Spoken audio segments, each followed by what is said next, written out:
Imagine losing the rights to your own voice and then making a billion reclaiming it. That's not drama.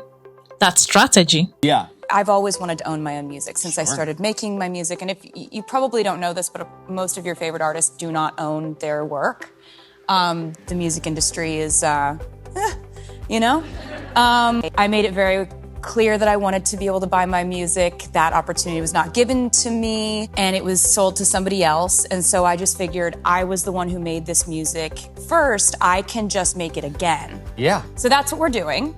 Taylor got signed up by Big Machine Records as a teenager. She blew up and became a global superstar. But somewhere in all that glitter, she didn't own the masters to her first 6 albums. But what's a masters? I'll explain. When you write a song, the melody, the lyrics, the chord progressions are your compositional rights as the songwriter. But it doesn't end there. Another right shows up just when you're about to claim your copyright, and it's called the master recording right. This right is usually owned by record labels or anyone who funded the music. This is the right they get over the specific recorded performance of that composition. So Taylor Swift had the compositional rights, but she didn't have the master recording rights. And then, boom, a catalog got sold out to someone she had beef with. What advice would you give to anyone who wants to become a singer?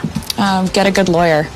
Imagine working for years and not owning the results. It was at that point she realized she needed to do something. She marched back to the studio, hired all the people that previously worked with her, and re-recorded every single album.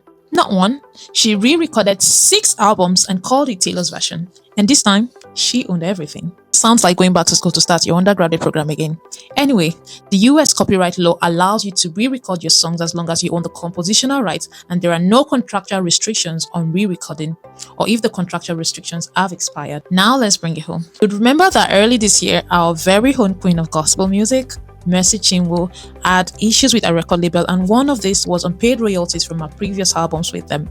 Can Mercy Chinwo re-record her album? Section 9 of the Nigerian Copyright Act gives copyright owners the exclusive right to reproduce their work. But again, it depends on a contract, and that's where Section 28 comes in.